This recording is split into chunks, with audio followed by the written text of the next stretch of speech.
Good afternoon and welcome back to the One in Celtic Fans View. It's been suggested that there's been a power struggle in Celtic Park over this year.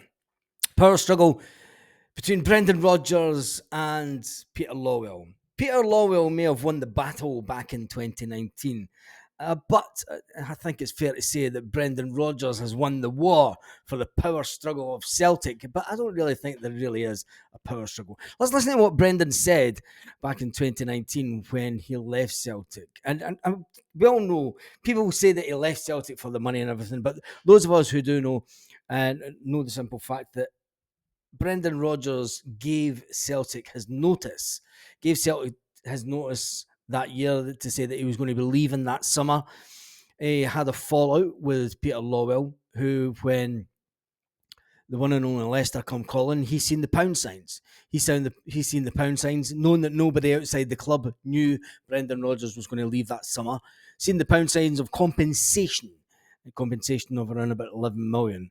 So let's listen to what Brendan said at that time. A number of reasons. I was certainly in no hurry to leave Celtic. Celtic is a club that's a huge club, worldwide, renowned club, and love working with the players there. We were on a journey of great success over this last 3 years. But when the opportunity came to talk to Leicester and I was able to analyse it, allowed me to probably think that I'd probably achieved and taken the club maybe at Celtic as far as I could at this moment. Then the opportunity to speak with Leicester and find out their ambitions and where we can grow the club and the training facility, and of course the big attraction for me is working with the players. It's right. When you look at Brendan and when he was talking that day, you can see we've seen enough of Brendan over the years to know his body language, and his body language was very defensive in this interview. It was an interview that was done by The Guardian, and I think that when you know the way that he left, and there is an interview on this channel that is of Danny McGrain. Danny McGrain talking in early 2020 about Brendan Rodgers, and he sat down with Brendan Rodgers for lunch. And he said, Brendan, what is this with this Leicester nonsense? Are you going? And Brendan said to him, it's all nonsense. Now, you can go back and check the video. I'll put it in the link at the end of this one. You can go back and check it. He said to Danny McGrain, he said, it's all nonsense, Danny. It's just paper talk. But then obviously what happened in the afternoon happened between Peter Lawwell and Brendan Rodgers. And the next day he was gone. Now, I know for a fact that he was then got a taxi out to Lennox Town afterwards, after training, to pick up all his stuff. Never had the chance to say goodbye to anyone. Never had a chance to say goodbye to the players. Is that a man that said that he was in no rush to leave Celtic, and all of a sudden he's rushing out the back door? Says there's a lot more to the story. Hence the reason that people have been saying there's a power struggle going on at Celtic Park. But before we talk about the power struggle, I want to talk about this story that's came out, and it's about a current Celtic player. We will get right back to the big story about the power struggle in Celtic Park between Brendan Rodgers and Peter Lawwell. But reunited, Brittany Hockley, long-distance Swiss professional football boyfriend Benjamin Siegrist took a stroll. Now, I don't know who this bint is, right? But come on. These pictures were set up. In this day and age, these so-called celebrities, they give their favourite media guys, it's not, they're not getting stalked all the time. And I don't know who she is, to be fair, but she's got pictures as if they're fucking Harry and Meghan strolling about. And there's this one picture, she's looking directly at the camera. So she knows that the camera guy is there, following her about. Benji's a bit... For me, he's wearing a fucking blue Adidas trackie. What's that all about? Should be running about in Celtic gear, you madman. But anyway, he's back in Australia with his long lost love, and there's quite a few times, and then obviously out walking the dog. But there's another picture. I mean, she's looking over towards where the camera is, and they're smiling and that, and fair enough. But it seems just a little bit set up for me. it does seem a little bit of a setup. The wee kiss in public and all the rest of the nonsense.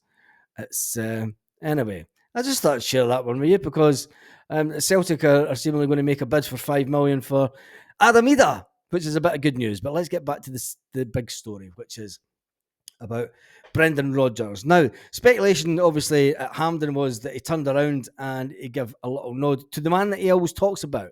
He talks about the board, and this is where people come in and say he never mentions Lawwell.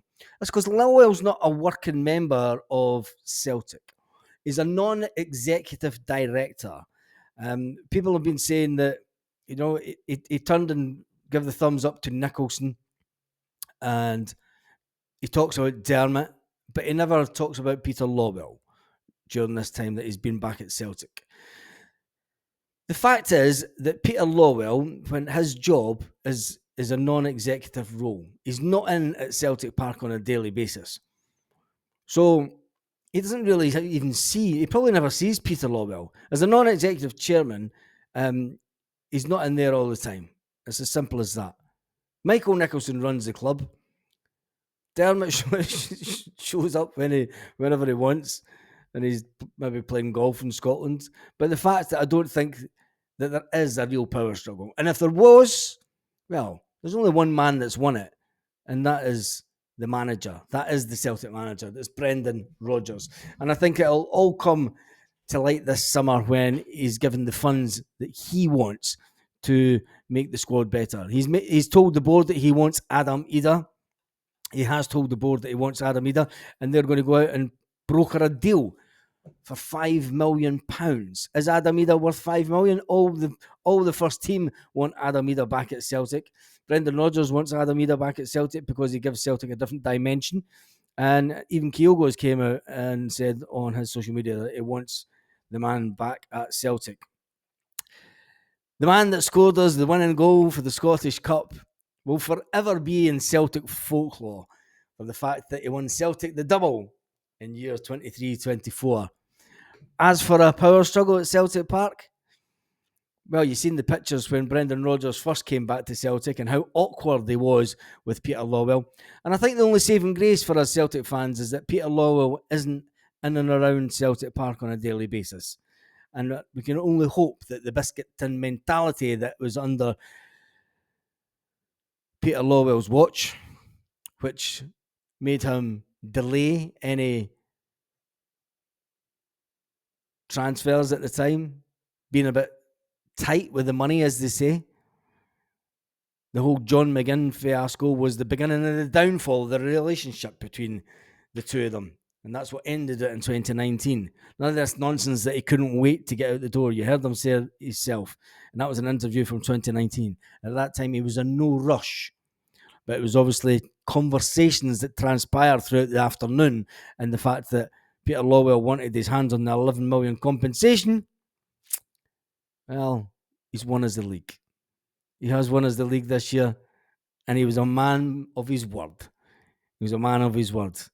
And that is the end of this video. And we just hope that the board back our glorious manager to the help this summer so that he can take the club further forward than what he did the last time. He did feel the last time that under the guise of Peter Lawwell and co that he couldn't take the club any further because they weren't willing to spend the cash. Well, you've got a big bag of cash. Spend it.